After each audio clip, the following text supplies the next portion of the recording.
Alright, it's next morning. Let's replace some timing components.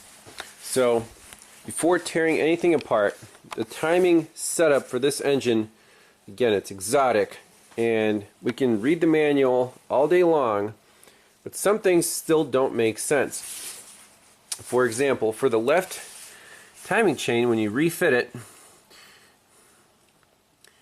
they say that the little arrows are supposed to point towards each other on the left bank. That's bank 2 over there. Well, what we see right now with the crank key weight in the vertical position facing 12 o'clock on bank 1, these two lines face each other.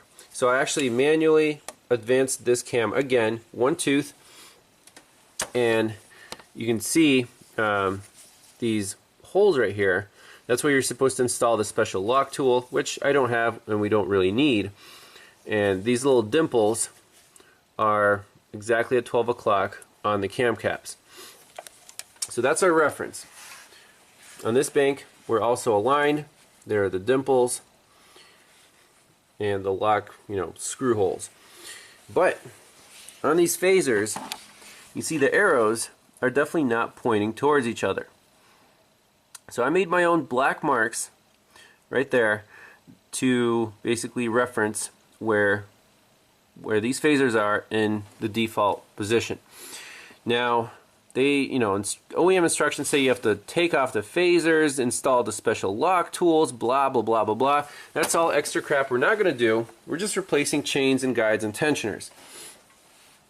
So basically, the new chain, you can see it has two kind of black colored links there. Those are on the cams. And then one gold link right here. That's on the the crankshaft side, or this intermediate sprocket, because the crankshaft is down here. It drives this intermediate sprocket, and then that drives the two main chains. So basically, you want to make sure you get this timing right, and the way to do that is, well, let's count the number of full links between the colored links. So if you start here, we go 1, 2, 3, 4, 5, 6 steps to get from one black link to the next one. And then you see the chain is completely symmetrical. The gold link is at the very tip. I counted 1, 2, 3, you can count yourself, 27 to get to the gold link. Okay, so when we install the new chains, the black links are going to be right on these grooves, and the OEM instructions do say that there's 6 links between this right here and this right here. So let's count 1, 2, 3, 4, 5, 6. That's correct. On this side, also correct. Once the timing's back, back in place. 1, 2, 3, 4, 5, 6. So the cams are in the right place. We have good reference marks here, so we can't mess that up. What about this intermediate sprocket? There are no reference marks down here because the OEM instructions say, they don't say anything about the colored links on the chain. They just say align it, you have the cams locked in, you have the crank locked in. So there's the colored marks on there. Actually, I guess they do point them out. Let's see here. Position the chain so that the 12 chain pins between the triangle markings. The chain has to be almost rigid on the side of the fixed shoe. When the fixed shoe is in correct position, the chain has to keep simply on the side of the mobile shoe. Yes, that's correct. They never mention colored links, even though they show them on the diagram. But they never show what's going on down here. Where is that gold link supposed to be? So basically, when the chain is tight and the cams are locked in, then you tighten the variators down. We're not unbolting the variator VVT sprocket from the camshaft because right now it's in its default factory position. We're not going to touch that. So basically, that's the information we have. So we have to just manually count teeth. So I counted you know, from this side, from here, imagine this is the black link, count 27 links down, and on the intermediate sprocket, I mark the link right down here. That's link number 27. This is going to be our gold link, and I put a black mark on the intermediate sprocket respectively. That's for bank 1, the right-hand drive chain. For the left-hand drive chain, it's behind here, so it's a little harder to see. But I also counted 27 links, and right back here is going to be link number 27. And I put a corresponding black mark on the intermediate sprocket here. So it's going to be exactly 2 full links from bank 1. Bank 2 is going to line up right here. So now that we have all those reference marks, let's get to the teardown. And by the way, you can see how stretched this OEM chain is. It's actually been cutting into the guide right here on the opposing side. Like, it's shaving it off. This tensioner is so far out, this shoe is so far, you know, extended that, you know, these chains are almost ready to touch each other right here. It's insane. This side doesn't look that much better. I mean, you can see I counted the ratchet teeth right here. So there's 7 exposed teeth. And once we install the new chain, we'll see how many teeth the ratchet comes out here. And on this one, I measured the extension distance from the body of the tensioner to this first groove, 19 millimeters. This is where the notebook, write everything down as is before you tear anything apart so you can put it back together correctly. So this is 19 millimeters extended. This is 7 teeth exposed. We have our marks, 6 links there, 27 links to there, and then 6 links there, and then 27 to down here. And there's difference of 2 between these two. So I think we're in good shape. Let's start tearing all this stuff apart. Once we have everything off, chains, guides, tensioners, then we can install one piece at a time, starting with bank 2, since that's behind bank 1. And then start putting everything back together. By the way, one more thing, quick check you can do. Put a straight edge across the cams, and we can see right now in the default position the straight edge kind of rocks. See, on that cam, on the exhaust cam, it's still a little retarded. Same on the intake cam. So if the chain is stretched, things will start getting shifted backwards, getting retarded. Exactly the same on this bank. See, I'm rocking it on the intake. So everything should shift back exactly into place once we put the new chains on, and it should be beautiful. Alright, let's start the process. So I'm going to remove the tensioner for bank 1 first.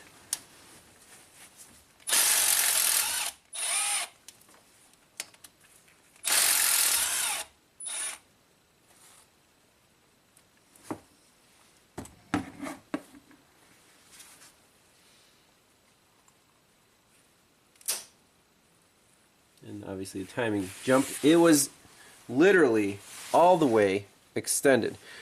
It was like right there. That's insane. So we'll put everything on this clean paper towel in the order, you know, in the layout of the engine, so we won't miss anything, including the fasteners. Now this timing guide should come off. I think it just slides off.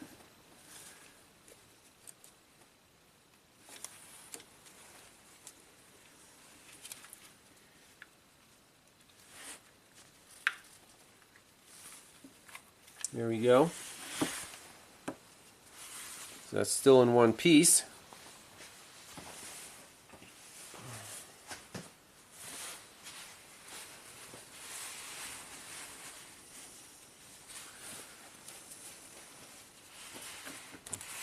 Now we'll take the fixed shoe off. These are Loctited in.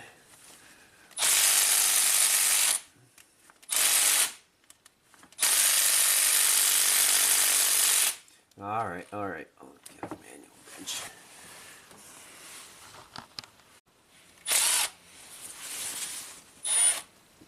Okay. So that's this fixed shoe. You can see some of the plastic has broken off. It's supposed to be clipped on there. That's broken, that's broken. So this shoe is just wah, wah, wah, wah, wah. That's why you want to replace everything. Looks like there's a chunk missing out of that.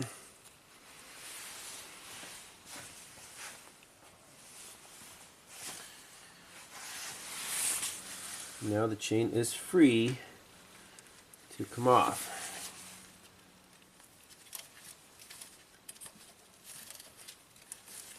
You don't need to remove the phasers or anything.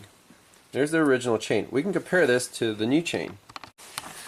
So here's the old and the new chain side by side. This is off bank 1 that jumped time. So if you line these links up perfectly, by the time you get down here, you can see the links on the old chain are obviously further down the line here. So this is an extra whatever. It doesn't take much to create all that slop. So even though it looks like it's not too bad, it's pretty bad. And plus the guides probably got worn by, you know, everything's worn out. So that's pretty cool. Alright, so let's get bank 2 tensioner off.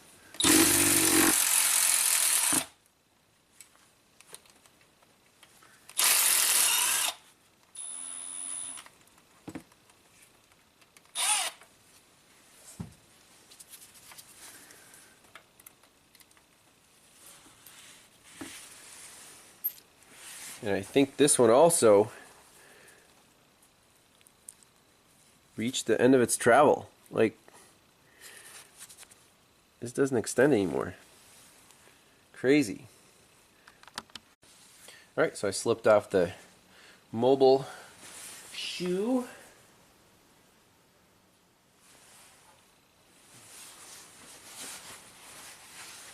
Now the fixed shoe.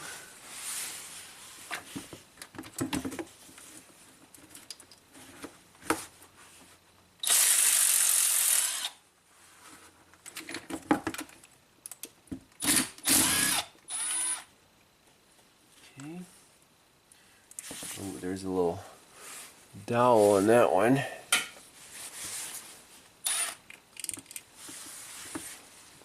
That stayed in there.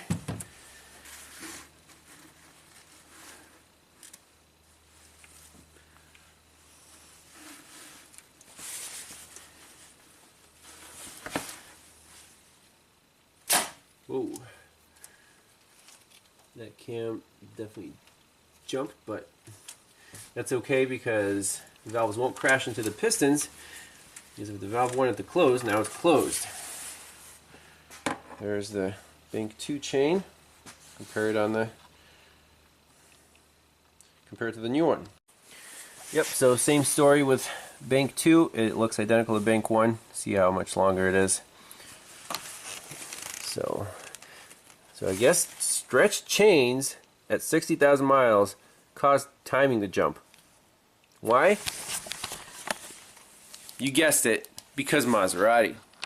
Okay, so let's go in reverse order here. First, the fixed sliding shoe for the left-hand bank. You can see the old one, I guess that piece snapped off. So, this is all getting broken.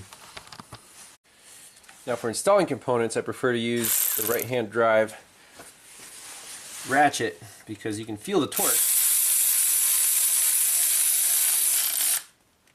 of the fasteners. You can kind of hand tighten it and it's perfect. So now let's get this chain on here, the new one, set the timing correctly.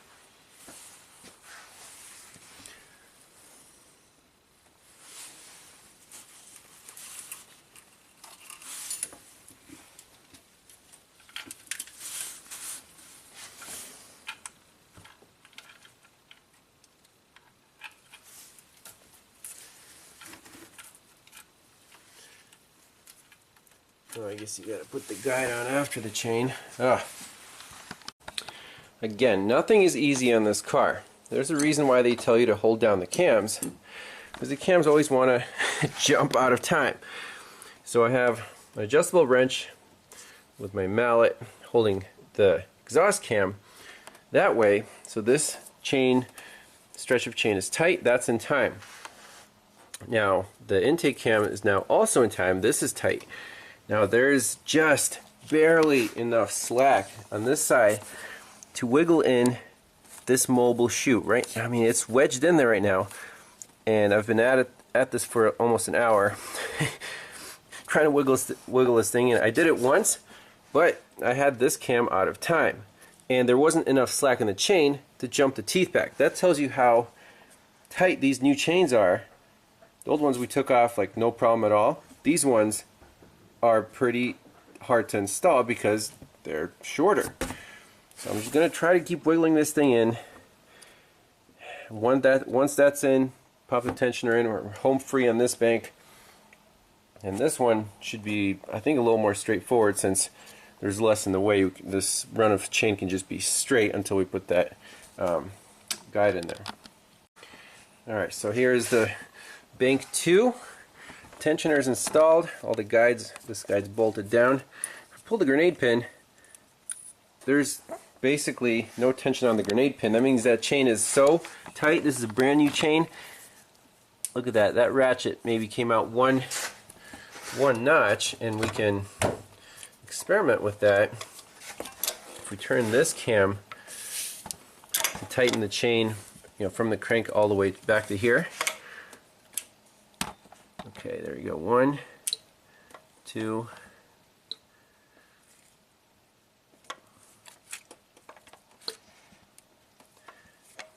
So I don't even see one ratchet pawl exposed, maybe one. So it used to be 7.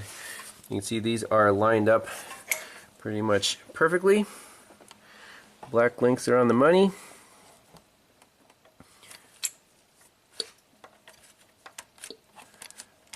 See, that's how that works.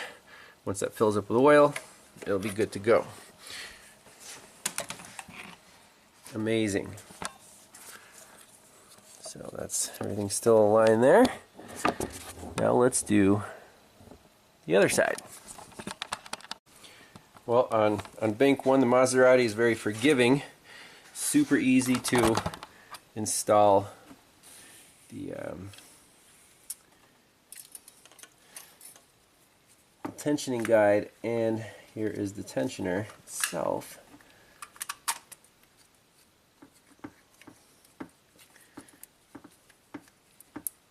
We'll see how how much slop there is in this tensioner. I assume almost nothing.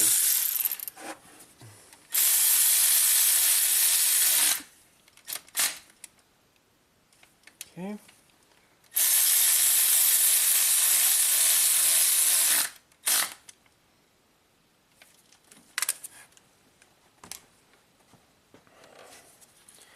Release the ultra long grenade pin.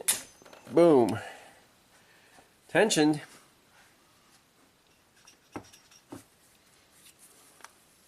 Definitely won't jump anywhere.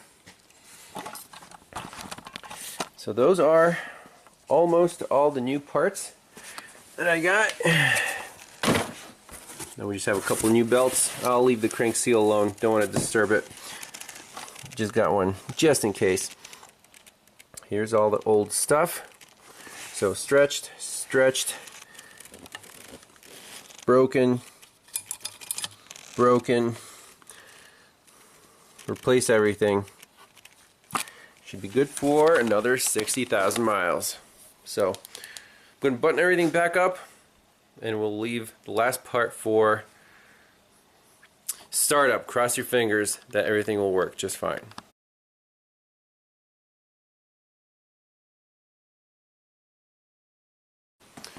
We want to be scientific here, so we'll show the owner the before and after. So now that first ridge is at about 6 millimeters away from the tensioner body. It used to be 19. And from 7 teeth exposed, we went to 0 teeth exposed. Perfect.